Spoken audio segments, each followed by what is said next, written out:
Hello and welcome to episode 56 of Grouchy Old Geeks. My name's Steve, my co-host is Scott. Hello. Today we've got some news and reviews to kick you off with, and then we've got a main feature we'll come on to about expanded universes. Yes, so, well, Steve was saying we've got some news and reviews, but before we started recording, I confessed to him that particular well is dry from my point of view. It just looks like nothing has happened. So inform all of us, Steve. Okay, I got lots of great news. Okay, some of it's just kind of bits and pieces. They're teasing things like. We know that they're working on the 5th Indiana Jones film. Mm-hmm. They've confirmed some details that they expect the film to be taking place in the 1960s, and it's going to be in New York, which is, obviously probably where the film starts, I would guess, before it goes off into somewhere in the wilds. And the actor, called Thomas Kretschmann, who was Baron von Strucker in the Avengers films. He's been cast recently. We don't know in what role, but he's going to be in it. And they're sort of saying that it's going to be out probably next year, I think. But that's also very kind of waffly. We're not quite sure yet. Yeah, interesting. How do you feel about it? What, another Indiana Jones film? Yeah. I don't know. It's that thing of the last one left a bit of a sour taste. So a good way to wrap it up is good. The last one was, for me, it was Rocky V, and until we got Rocky Balboa, I was not happy for the Rocky franchise to end. So if they can do something like this, and it turns out to be really great, and then they leave it alone, that would be good. Mm-hmm. But if we get another Crystal Skull, which, to be fair, did have some good bits in it. But compared to the others, it just wasn't as good for me. What about you? What's your opinion? I should watch Crystal Skull again because I've not seen it since it came out at the cinema. Right. And I actually feel as for a lot of other things that I really didn't like at the time, my opinion of them softens a lot over time, that I can kind of enjoy the good bits. Yeah. And then I'll become much more forgiving of the not so good bits. Oh. So I'd like to see it again. I'm still going to hate Shia LaBeouf swinging through the trees like Tarzan, but other than that, it's. So I am, like you were saying, it's a chance to kind of properly end the series. Yep. But they can't. It can't be Indiana Jones, to some extent in Crystal Skull, they still had Indiana Jones as Indiana Jones, in his outfit and his whip, and doing action stuff. And to me, it kind of feels like that ship has sailed. Mm. It feels like the only way that they can do it is sort of like a handing over the reins. Yeah, but we'll see. I'm now worried that Barry hates me because we know how much he loves Indiana Jones, and I'm now concerned I've said the wrong thing. Well, the good thing is that the first 3 films are always going to be there. Yeah, and if I ever need a good dose, I can go and watch a bit of Temple of Doom or the Holy Grail. All of these kind of things. There's some great stuff still there to enjoy. I can just kind of pretend the 4th one didn't happen. It's like there's only one Matrix film as well. So, that's what I'm sticking to.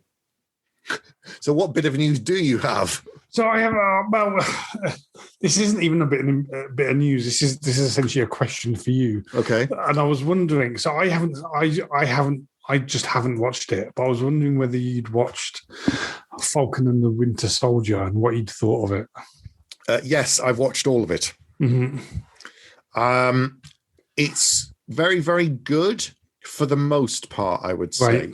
It's more conventional than WandaVision, which was so bizarre and unusual that I know of a couple of people that gave up in the early days because it was so odd and it took a while to kind of get going and connect the dots.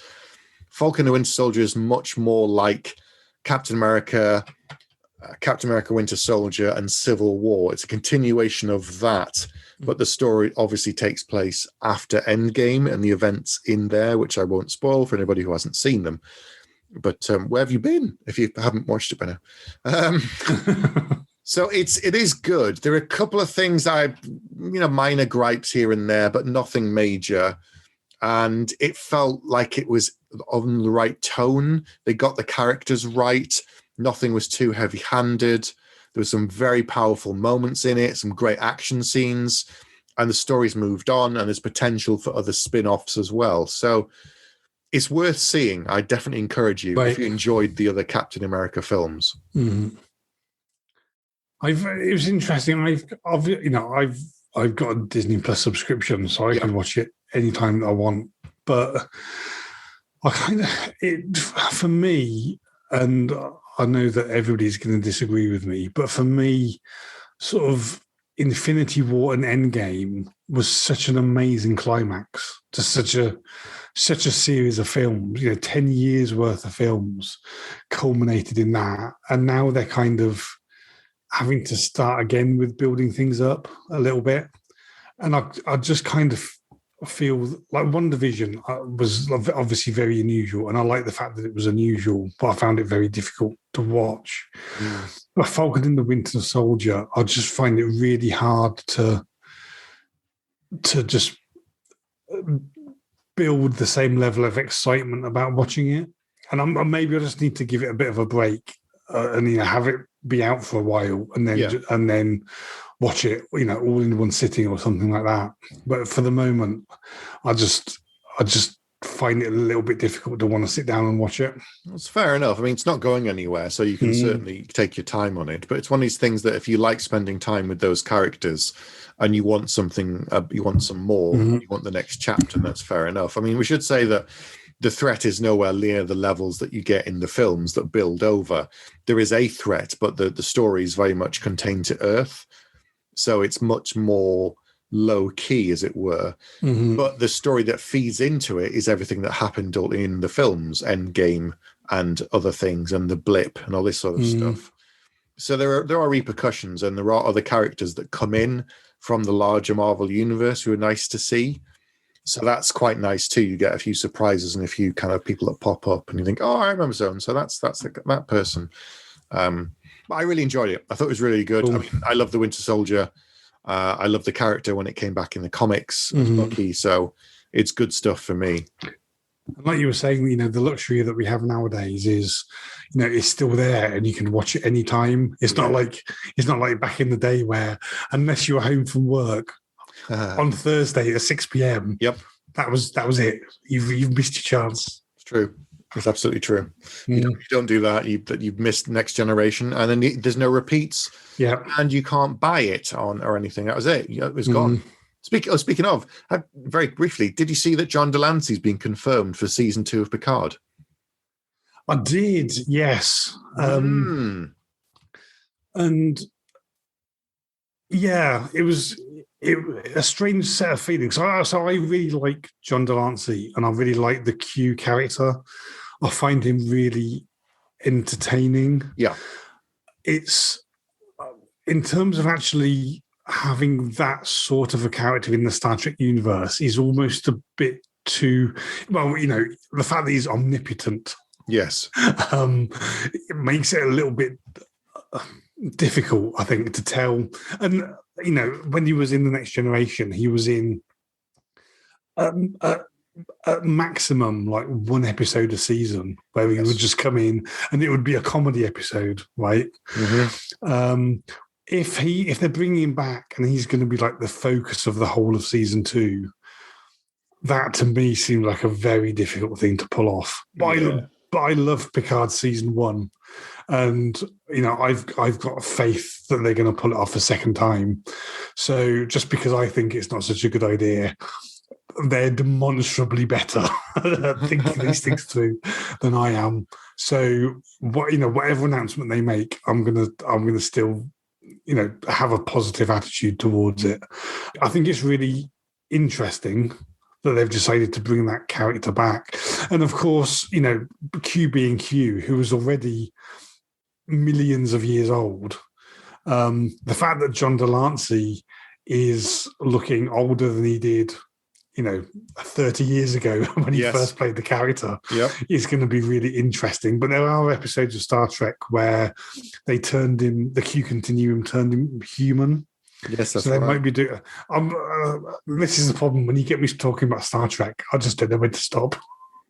It's fine. It's fine. I mean, we also know that Whoopi Goldberg is going to be back in it as Guinan, which is interesting because when she comes across Q, she knows what he is and vice versa. Like he says, that's not a bartender. And she makes this weird sign and hisses at him. It's like, ooh. So the fact that the both of them are in it again, and he will have aged and he can't avoid that.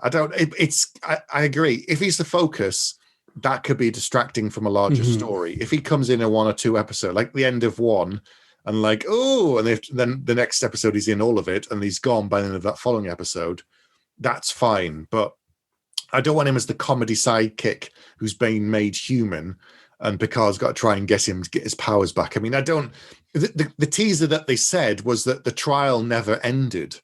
So it's suggesting that he's still going to try and punish Picard for something of the crimes of humanity. Yeah, so so in the very first episode of Star Trek: The Next Generation, I told you this is a mistake. Encounter at Farpoint, yeah. In the very first episode of Next Generation, Encounter at Farpoint, he basically puts humanity on trial. Yes. For whether they're a dangerous child species, he calls them, and they sort of survive it and then continue on.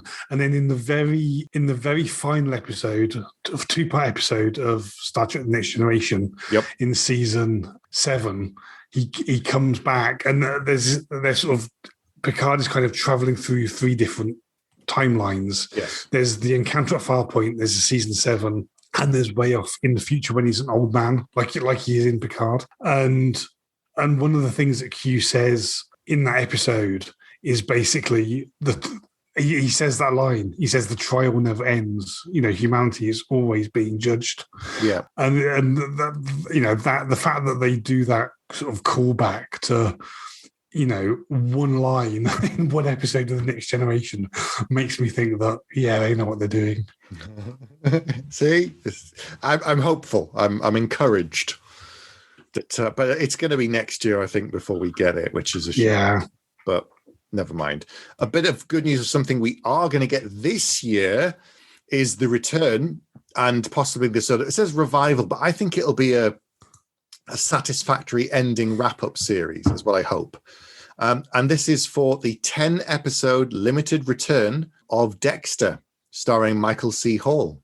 Wow, I hadn't read anything about that at all. So I won't spoil it, but the end of the final season that was shot so far, the ending was a bit disappointing because from what I read, the network got involved and said, you can't do A, B, and C on the ending. And they kind of limited the showrunners. And so the ending was okay, but it wasn't great.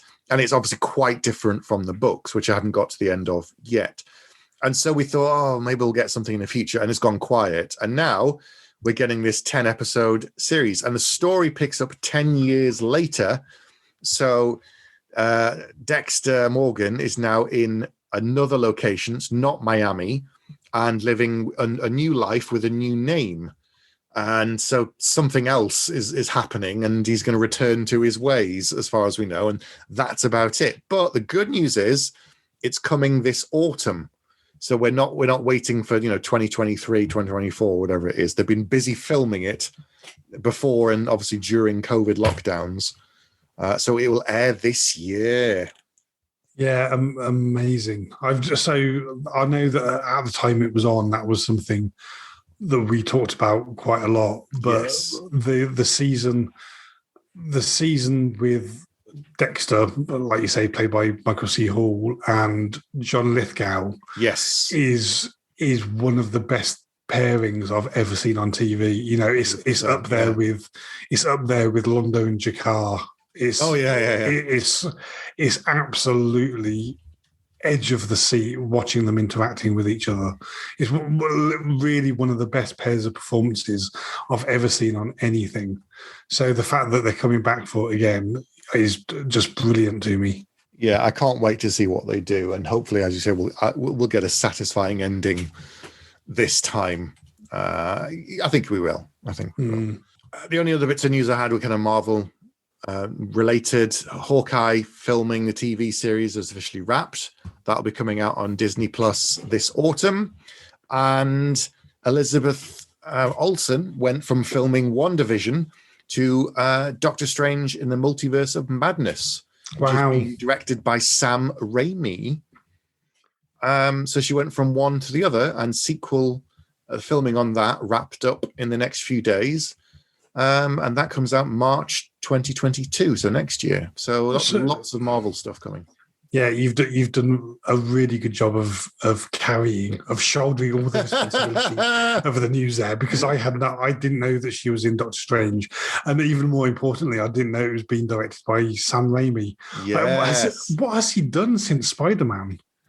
Well, let's have a look, shall we? He's been fairly busy, I think, because he's been working on, and probably more TV than films, from what I know. I mean, don't get me wrong. I'm not accusing him of being lazy. Oh no! If I'd done 3 Spider-Man films, yeah, then I would perfectly happy rest on my laurels for the rest of my life. So that's no criticism. But the fact that he's coming back when I really can't think of much that he's done since the Spider-Man films is really interesting. So Spider-Man 3 was 2007. Mm-hmm. Since then, he's done Drag Me to Hell, horror film, Oz, the Great and Powerful, couple episodes of TV series. He directed the pilot, I think, of Ash versus the Evil Dead TV series. Oh, yeah. So he may have been working as a writer and director on that as well. I'm not sure. Yes, so there you go. He's been working on the TV series of Ash versus the Evil Dead from 2015 to 2018. And obviously, it's part of his baby. It's his thing that he created, the Evil Dead. So he's been busy on that, really, executive producing, writing, and probably directing some episodes. But yes, the fact that he's coming up for Doctor Strange is good, because my only criticism about the first Doctor Strange film was that it wasn't weird enough. Strange was always weird. So having Raimi on board, I think it's going to be a little bit batshit, which is what I want. Yeah. Perfect. Right. That's all the news I had. Shall we move on? Yep. Okay. Okay, so welcome back for our main feature. We're going to talk about potential cinematic universes. So we obviously know there's the MCU. There's the Star Wars, which can kind of be considered the cinematic universe, and a few others out there. But we're trying to find out potentially what things are missing that could have their own cinematic universes. But before we get started, Steve, just a quick question: Did you sort of set yourself any guidelines or rules on picking your picks? No, the only thing I was thinking about was that my ideas were, potentially it would start with a film or series of films, but it could also start with multiple TV series and spin off. So my idea was, rather than limit to just one film, it could start there and then fan out, much like Star Wars and the MCU and DC and all this kind of stuff. What about you? Did you set any kind of limits? So I didn't want to mention anything that had already had a movie or a TV show made out of it, which precluded quite a lot of stuff, actually. Oh, okay. But I wanted to kind of think about things that hadn't been brought to the screen at all before, as far as I can remember. Yeah. And actually, my whole list is from novels rather than from comics. Oh, interesting. Okay. Not that there aren't many brilliant comics out there. Yeah. But it was much easier to think of good book series than it was for me to think of good comic series. That's fair enough. Yeah. I've got a few. Okay, do you want to go first? Then we'll see how we get on. lots of these things I'm going to mention, as far as I can remember, we've never talked about. So I'm actually going to be interested in whether you've read them or even heard of some of them. Mhm. So I'm curious to find out what you think. So the first one I was going to mention is the War Against the Couture series. Have you heard about this? No, the name's vaguely familiar, but I've not read it. Tell me. So it's a series of books by David Gerrold, and people will know David Gerrold from actually being a TV script writer. So in the original Star Trek, he wrote The Trouble with Tribbles, amongst other Star Trek episodes. But he wrote The War Against the Couture. It's planned to be a 6-book series. I started reading it when there was 3 books out, and then shortly after I started reading it, the 4th book came out in the series. Yeah. And he's currently working on the 5th book. But his time between the 4th book and the 5th book coming out will, it would make fans of George R.R. Martin weep. I remember you tell me about this. Yeah. Okay. Yeah. So current as it stands, so there isn't any plans to bring out the fifth book. But as of today, there's a 24-year gap between the 4th book and the 5th book. Wow. Okay. Yeah. But it's an absolutely brilliant series. So it's about it's set sort of relatively early in the 21st century. Yeah. And it's during a period of really severe political upheaval. So lots of countries are falling out with each other. And then there's this big plague that wipes out quite a large chunk of humanity.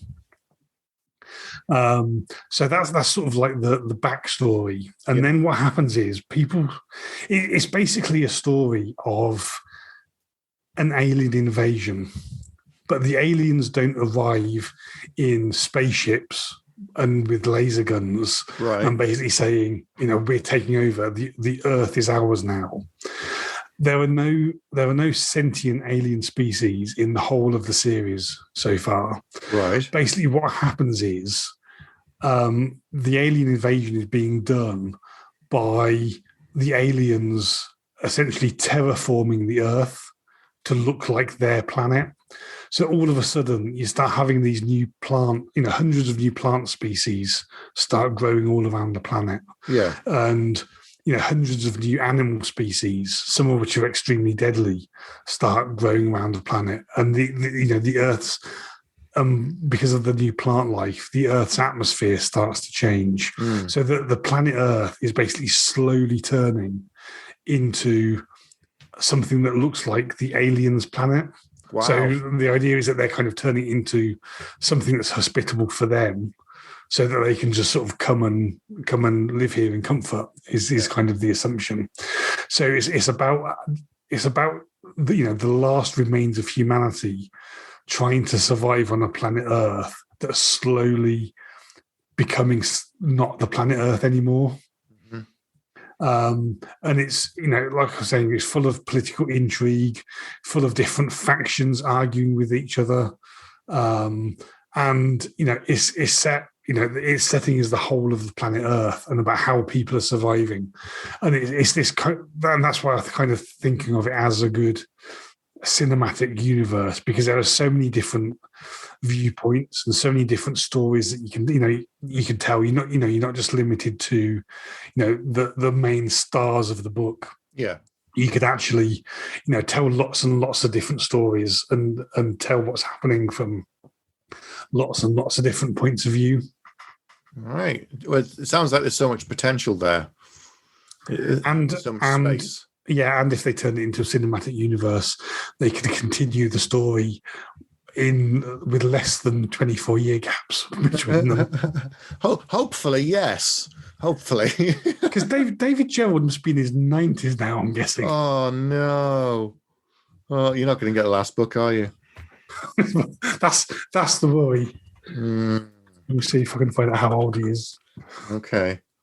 He's actually he's younger than I thought. He's a mere 77. Wow. So he must have been super young when he was writing for Star Trek. Yeah, must have been. Wow. Okay. Anyway, that was my first suggestion. What about yours? Right. So my first one is actually a comic. Oh, brilliant. I think it's one that we've discussed in the past. I'm sure I will have raised it several times, but for those who haven't read it and have heard nothing about it, I can tell you a little bit about it. And this is Lazarus, written by Greg Rucka and art by Michael Lark. So in the series, the world has been divided up into, it's a slightly dystopian science fiction series, I should say. And the world has kind of not gone through a crisis or any kind of apocalypse, but society has evolved where the world is ruled by 16 families, and each of them has their own territory, and they rule it like it's their own country, essentially. And the rules within there are completely their own. They control the military, they control the hospital, the medical, the food production. And each of the families has a particular strength in one area. It could be in technology, it could be in genetics, it could be in growing crops and agriculture, and all of this kind of overlaps. And then society's devolved into these 3 tiered systems. So the highest members of each area are obviously the people who are direct members of the family. And then there are other like tiers and tiers of people, and that you attempt to try and climb the ranks, as it were. And as you improve, your life improves and your lot improves, and then your family will improve with you. So you've got this kind of very structural system where people want to work hard to improve their lot in life. And it's very, very a feudal system with the families fighting against each other. And each family has a Lazarus. This is essentially their ultimate warrior, a kind person who's got different abilities as well. And they're the sort of the commander of the armies, or at least they're sort of special forces person that's sent in to do missions. And it's really, really complicated. There's lots of stuff going on. Like each Lazarus is slightly different, and depending upon their family's background, they have different abilities. So the main focus of the story is around one Lazarus called Eva, and her family, I don't want to spoil it too much, but they have great regenerative technology. So if she's injured, she can heal very, very quickly.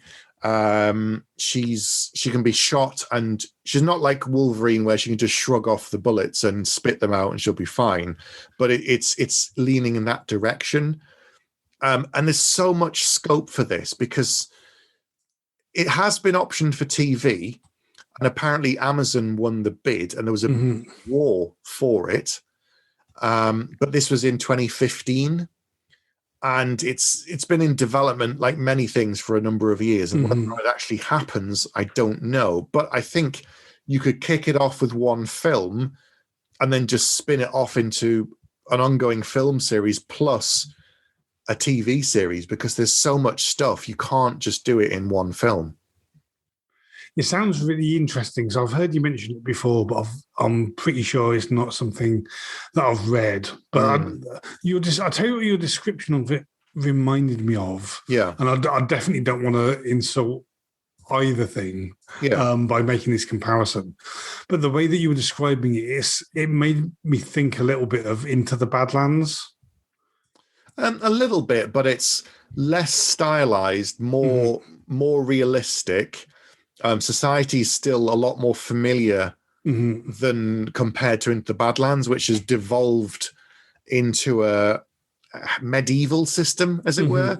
Whereas Lazarus technology is absolutely front and center. Right.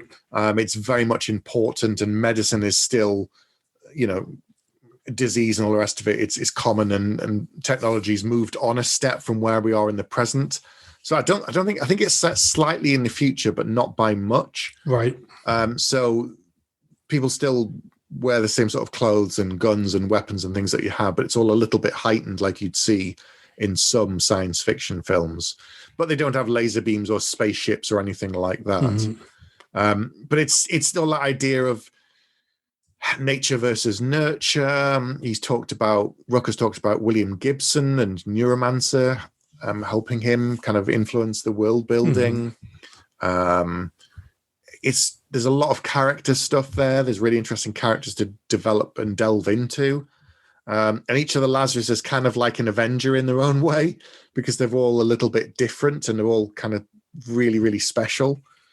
It's really, really clever. And I think it would actually work as a TV series better than a film. Because there's so many layers to peel. So it was originally pitched as The Godfather meets Children of Men. Wow, interesting. That's how it was pitched to the Image Comics kind of chief guy. That's probably a good touchstone, really. And has it been finished, or is it ongoing? It's ongoing, but it's slowed down because of lots of different things. But it started in 2013.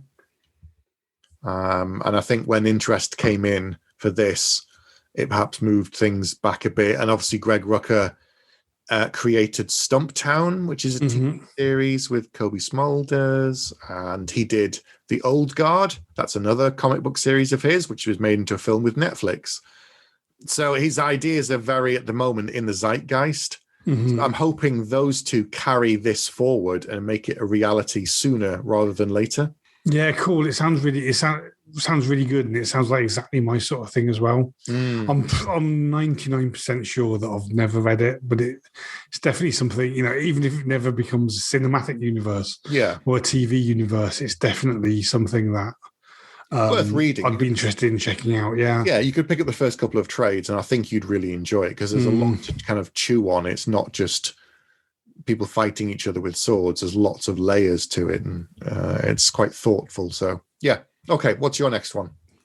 Cool. So this is another book series. Yep. That I don't think we've ever spoken about before. So I don't know whether you've ever read it or not. Okay. But it's a book series by let me just make sure that I've got getting his name, but I'm pretty sure I know his name, by David Brin, called The Uplift Saga.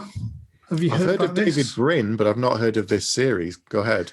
So the Uplift Saga is very, very interesting. So it's really sort of hard science fiction in the sense that there's spaceships and people are set in space and people go to other planets and things like that. So it's not just near future; it's sort of far future science fiction. And the way that this future society works is that every known race out there has been what they call uplifted by an older race. Right. So for example, what these races will tend to do is they will find a species on a planet that are sort of pre-sentient.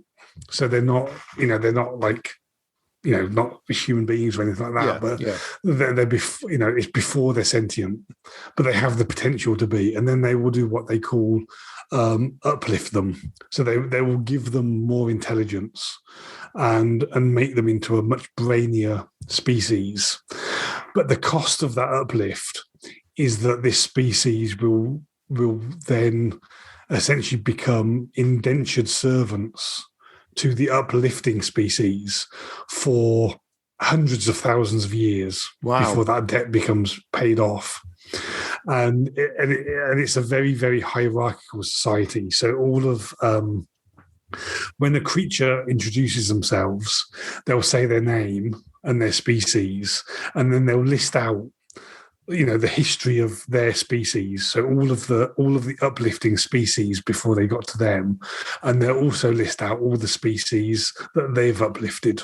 So the whole universe is sort of like in this cycle of uplifting, like a pyramid scheme.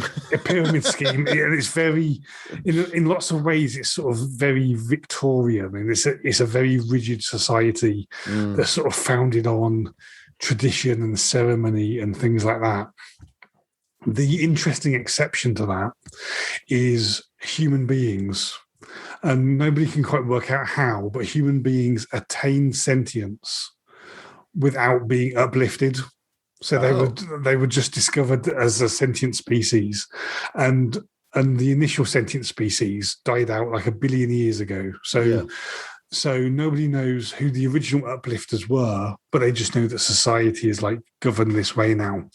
But humanity, all of a sudden, even though it's like a very young species, all of a sudden has a very senior role in this universe because nobody uplifted them. And so they're not beholden to any other species. Right, yeah.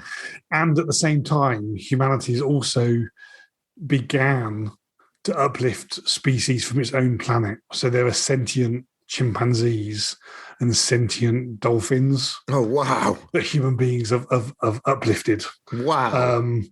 And it's all about how humanity finds its role within this universe. And the first book is absolutely brilliant in introducing this. The first book is called Sundiver. And it reminds me a little bit of the beginning of Isaac Asimov's Robot series, because the beginning of Isaac Asimov's Robot series, it's a straight murder mystery story that's just set in this sci-fi universe. Yeah. And Sundiver is exactly the same. It's in essence, it's a murder mystery story, but in the telling of this murder mystery, it introduces you to this whole universe. And it's absolutely amazing. And, it's full of alien creatures that are truly alien. They're not just like, they're not like next generation aliens where they just latex human, stuck to the forehead. They've got a few ridges on them. Yeah. These are actually, very, very alien aliens. And it's just such a fascinating universe that I think it would lend itself absolutely brilliantly to telling this sort of really wide open story. Okay, interesting. And they're absolutely brilliant books. They're really brilliant books. Has he done quite a few within that universe? Yeah, so he's done 6. Okay. And I've not read all of them. I've read at least 4. I think I've read 5 of them. Right. Okay. But they're absolutely brilliant series. Right. All right. Interesting. It's interesting that so far we've both sort of done sci-fi-ish ones, and my next one is actually a sci-fi book series as well. Brilliant. I think I'm sure we've spoken about this in the past because I mentioned it to you at one point. Have you read or have it told you about Old Man's War by John Scalzi? Yes, I haven't read the whole series. Okay, but I've at least read the first one, possibly the first 2. Right. So for those who haven't heard about it, it's not hard sci-fi. It's a character-based sci-fi, I'd say, that begins with Old Man's War, and there are 6 books. Mm-hmm. The last 1 or 2 is like a collection of short stories and 2 novellas, I think, and it's okay, but it's nowhere near as good as the first 3, which are brilliant. Old Man's War tells the story of Earth slightly in the future, but what happens is if you want to go off planet and live somewhere else, then you can't just apply and go and do it. You have to kind of earn your way there. And one of the things they've asked people to do is when they get to retirement age, to go up it's not exactly a lift, but sort of go into space, and you're given a second opportunity to have another life, essentially. No one quite knows why. All they know is instead of getting old and dying on Earth, you can go into space and have some kind of an adventure, and you get to live out your life up there. But the requirement is you have to serve within the army, so they only recruit older people. And no one really knows why, because everybody that goes, they never come back. And so they can't really explain it. All they know, these people are going off and joining the army. Now, the reason they say is that these people have lived a life, they've got experience, therefore they're not going to be driven by the same passions as younger people. I can't tell you what the twist is without spoiling it for those who haven't read the book, but there's an interesting, it's funny as well. It's quite a funny, interesting twist that sets up the series. but thereafter it becomes focused on these soldiers who are all retired people fighting in this intergalactic war. And if you fight for, I think it's like 5 years, then you can retire and live on a colony planet that you've and other people have fought to protect and clear of these aliens. And then you get introduced to a larger intergalactic universe, that there are other aliens out there. Some are involved in this war, some are not. And it starts to kind of open the doors. But to begin with, there's just this very kind of action-focused mystery of this guy retires. He decides to take the risk. He doesn't, his kids are fine. His grandkids are fine. He hasn't got anything to do other than kind of wait to die. And he's like, well, no, I'll go and have a last adventure. Goes off up into space, finds out what the secret is, and he can never go back to Earth, but he gets to have a whole other kind of life as a soldier and do other things. And it's funny as well. It's interesting. It's serious. I don't want to say it's like Buffy, because that's kind of putting it too light a tone, but there is humor in it, and some serious moments that it can kind of flip, very quickly. Yeah, it's an absolutely brilliant series, and John Scalzi this is going to sound like I'm saying it as an insult. I really don't mean it like this, but he's one of his books are like one of the easiest things I've ever read. Yeah. Does that make sense? They're very easy to read. Yeah, they're very, very accessible, but absolutely brilliant ideas in them. Like I loved Old Man's War, and he did a book called Red Shirts, which I thought was absolutely brilliant as well. But yeah, very, very, very huge. Like Red Shirts is an out and out comedy, pretty much. But Old Man's War, there's definitely. It's a serious story, but there's plenty of comedy and humor in there as well. Yeah. And it's I think it's 6 books, I think. But it'd make a great film, and then you could have maybe do it as a trilogy, and that would be quite satisfying, I think. And then maybe you could have spin-offs into TV series as well. But it's a great kind of pulp sci-fi adventure story, I'd say, with some humor in there too. Do you have one more? Yeah, let me. I've got a few more, but go on. It's not worth going on about all of them. But let me mention one more. Yeah. Because this I don't know whether you've read this again, but it will at least be interesting to you, I think. Yeah. So it's a series of books by a name that I'm sure will be familiar to you, Stephen R. Donaldson. Mm-hmm. Yeah. But it's not the Thomas Covenant, the Unbeliever books. Oh, okay. So he wrote. So Stephen R. Donaldson, I think, is, correct me if I'm wrong, is most well known for his Thomas Covenant books, which are essentially fantasy novels. Yep. He wrote another book series which I absolutely love, called The Gap. Have you heard of these? No, I don't think so. So they're cool. It's called The Gap. So again, this is also sort of hard sci-fi. So spaceships, people flying around in spaceships, shooting each other with laser beams. Mm-hmm. It's a humanity out in space. They've conquered the stars. And the first book is called The Real Story, which is about a police officer called Morn Highland, who finds out that she suffers from something called gap sickness. And when spaceships travel between the farthest stars, they jump through something called the gap, which is why the series is called The Gap. Yep. But some people get something called gap sickness, that whenever they jump through the gap, for a short amount of time, they go into a trance and become psychotic. Oh, wow. So on her first mission, when she's on this mission with all of her family, so all her family are police officers, and they're on this sort of family ship, and they jump through the gap, and she suffers from gap sickness and then falls into this trance, and then this basically kills everybody in the family and scuttles the ship. And she gets rescued by the person that she was pursuing, who's this really vicious, evil person that essentially does awful things to her and tortures her. But then she gets rescued by this other ship, who are much more they're criminals, but they're more sort of criminals in the sort of Firefly sense of the word. Right. They're criminals, but they're like a family. And they're all together, just surviving from job to job, that sort of thing. And it's about them. I don't, like you said, with the other stuff that we've talked about, I don't want to spoil it too much or go into too many details. Yeah.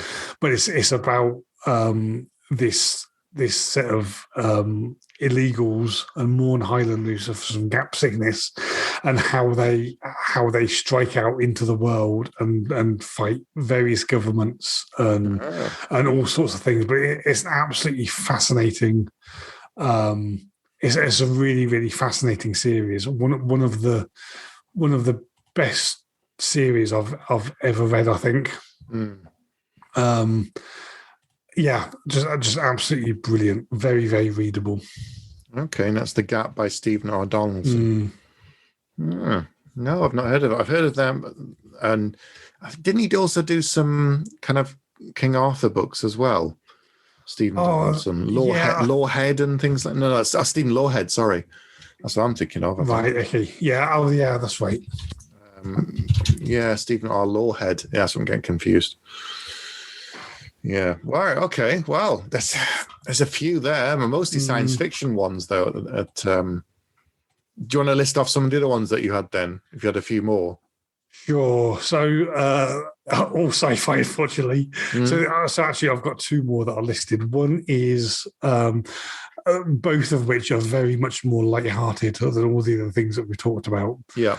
But one of them was a series that I absolutely love from really probably a young teenager, which was the Hitchhiker's Guide to the Galaxy series. Yeah. Which is full on, straight sci-fi comedy. It's not even not trying to be a comedy. It's basically, essentially a sitcom in space. But that's such a brilliant, amazing universe. And Douglas Adams, before he died, wrote a series of books. By the time we got to the fourth book, it was being called a trilogy in 4 parts. Yes. But he wrote, short stories and stuff beyond that. But yeah, it's a brilliant universe, really, really entertaining. And another series from somebody else who's now sadly dead, but I absolutely love these books as well, which was the Culture series from Ian M. Banks. I thought you were going to mention that. I was surprised you hadn't so far, to be honest. It's just such a brilliant universe. This sort of post-scarcity society where, people live for a really long time and most of the time just out there having fun. And it just such a brilliant, brilliant series of books. And there's one whole book that's just about essentially the autopilot on one of these ships. It's just absolutely fascinating set of books and ideas. So what about you? So I was going to mention the culture novels because I've not read any of them, and the ones that I've been told where to start was Look to Windward and Game. Is it something Master of Games or something? Player of Game. My favourite one is Player of Games. Okay, so I've got a copy of Look to Windward, and I was going to read that, and if I like that, I'll look at that one as well, the next one. But it's because there's so many, and people have said it doesn't read like a normal series of, It's really not. So that's actually a good point. I think all of these things that we've been talking about have kind of been a series. Yes. In the sense that each installment follows on from the previous one. Yes. But the Culture series doesn't at all. They're unless I'm missing one. No, I don't. They're basically all completely independent stories, just all set in the same universe. Yeah. But they don't have the same characters, the same locations or anything like that. So you can basically pick one up completely out of sequence and just read them all in any order that you like. Yeah, it's definitely Yeah, so I was just knowing where to start, but those are the two I'm going to look at first and see. The only other one I was going to mention, we've already had, I mean, like Hitchhikers, we've had 2 films and a couple of TV series and audio things. So this is something that's already been done as a film and a TV series. But I think it's ripe for a proper remake, and it's ripe for them doing it well. And this is Alien Nation. Oh yeah, I absolutely love that series. So for those who haven't seen it, in 1988, if you're not old enough to remember, there was a film with Mandy Patinkin and James Caan, I think. Yeah, and the main bad guy was played by Terence Stamp. Yes. So the film and the TV series is based upon a very simple premise that aliens arrive, but they're not conquerors. They're not anything like we'd imagine. They're essentially refugees, and I think their own planet is knackered and it's gone or whatever it is. And there's several 100,000 of them. There's not millions, but there's a lot of them. And they basically come to Earth as refugees, integrate into the society, and become just another facet of Earth. Obviously, it has some knock-on effects with the stuff that they bring, some technology, different physiology, belief systems, and all this kind of stuff. And it's just another diverse culture mixed in with the rest of the world.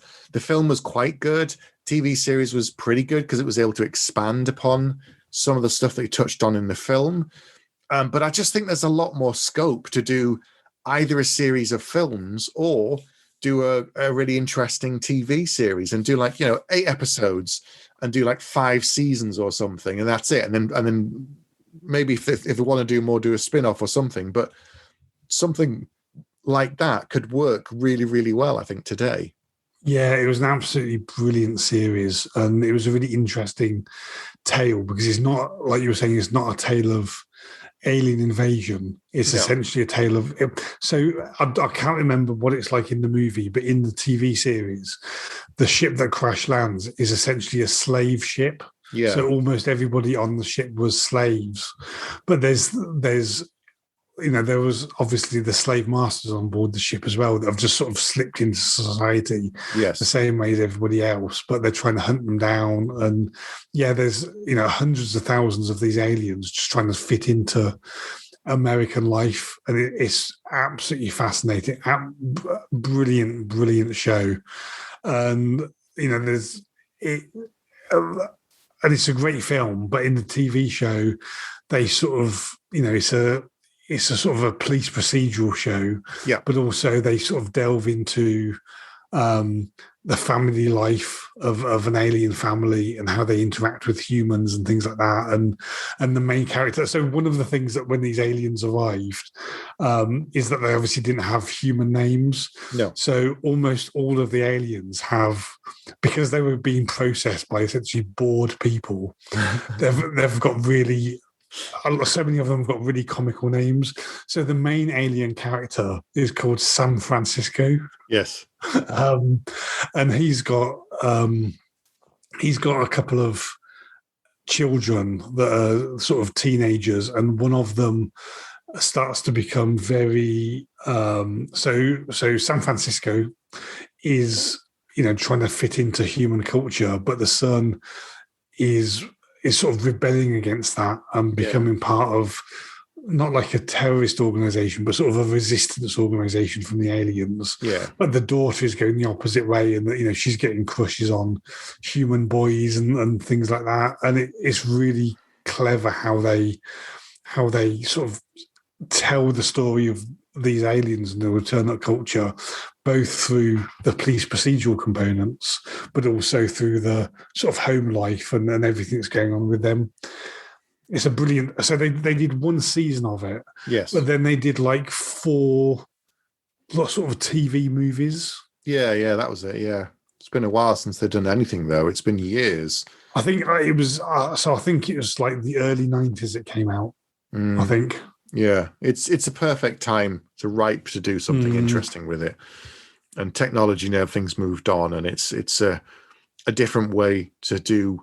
It's not exactly a police procedure. It doesn't have to be. That's the other thing. I mean, the film was, and the TV series was, because it allowed them to do different kinds of story and go into different places, but it doesn't have to be a police procedural. It could be a different kind of story set within this universe. Why not? Just the idea of it, the core premise of it is really interesting, and there's lots of scope to explore things within this universe. So that's what I'd like to see. Yeah, a brilliant choice. Yeah.